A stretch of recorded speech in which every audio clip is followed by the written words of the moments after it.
Dear friends, today I want to discuss a topic related to the recent conflict between Israel and its neighboring countries. This issue has sparked widespread attention and debate internationally, and you may have seen related reports in the news. Recently, Israel's military actions against neighboring countries, including Lebanon, have continued. Time and again, I see people shaking their heads while watching the news, as if the responsibility for this war rests entirely on Israel. At the same time, we are witnessing large-scale protests by Palestinian immigrants in major cities across the free world. Many people show sympathy for their situation and even support their protest actions. What I want to emphasize is that it's not that I don't understand or sympathize with the people suffering, but I believe that before we express our compassion or take action, we should first examine these events based on fundamental principles revealed in the Bible. In doing so, our empathy and actions can truly be based on wisdom and justice, rather than merely an emotional response.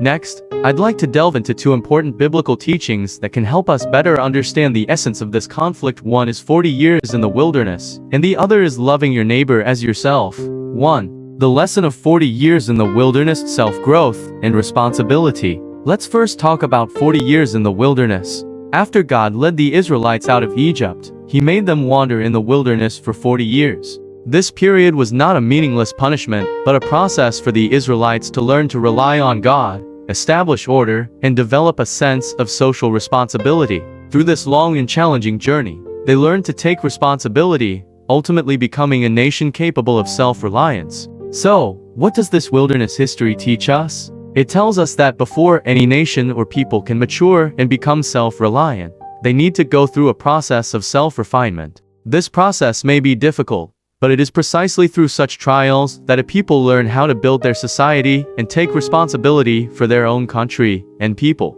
Today, many regions and groups are indeed in difficult circumstances, but we must also ask, have they gone through their own 40 years in the wilderness? Do they have the internal strength to grow and solve their own problems? Many people choose to leave their homes, migrate to more stable and prosperous countries, and protest in these countries, asking them to address their plight. However, does this behavior reflect that they have learned to take responsibility for themselves? For example, in Lebanon, Hezbollah has been active in the southern part of the country for many years, posing a threat to Israel. Recently, Israel's actions against Lebanon have escalated again, as they try to dismantle the infrastructure of these armed groups. This situation highlights Lebanon's internal challenges. Does this country have the capacity to address its own security and political issues, or is it relying on external forces to intervene? 2. Loving your neighbor as yourself: the responsibility every nation should bear. Next, let's discuss loving your neighbor as yourself.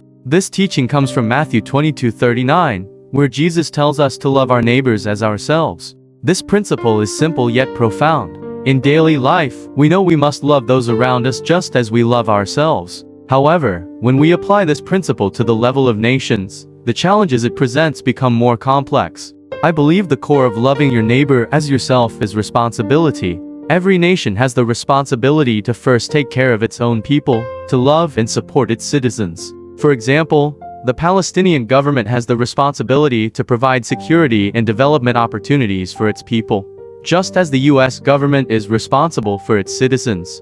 The same applies between nations. Each country should first focus on its own issues rather than expect other nations to solve its problems. However, in today's reality, many countries and groups are trying to shift their responsibilities onto the international community. They ask other nations to take on matters that should be the responsibility of their own governments or leadership. In such cases, we must ask, are these groups truly practicing the principle of loving your neighbor as yourself? Have they loved, protected, and improved the lives of their own citizens in their societies first? Or are they passing the responsibility to other nations, hoping that others will resolve their issues? Lebanon provides an example of this dilemma. Hezbollah's influence has made it difficult for the Lebanese government to fully control the situation, resulting in years of internal instability.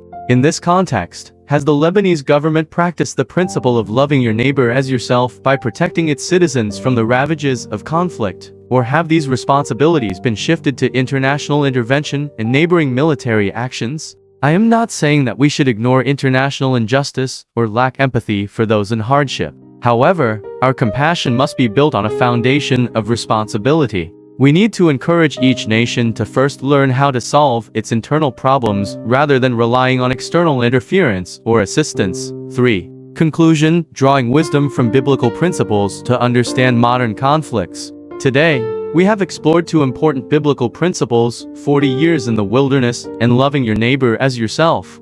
These teachings are not just historical events or moral guidelines. They provide us with a framework for understanding current international conflicts. 40 years in the wilderness teaches us that growth and maturity require time and hardship.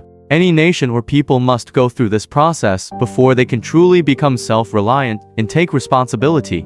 Loving your neighbor as yourself reminds us that responsibility begins with those closest to us. Each country should first love and care for its own people before depending on others to solve their problems. Therefore, when we consider the conflict between Israel and its neighbors, we should examine it through these principles. Israel's history teaches us that self-growth and responsibility are essential, and every nation in the international community should act according to the principle of loving your neighbor as yourself, caring for its own citizens before building healthy relationships with other nations. This perspective not only helps us better understand the conflict between Israel, Lebanon, and Palestine, but also enables us to apply our compassion and actions wisely and responsibly in an increasingly globalized world. Thank you.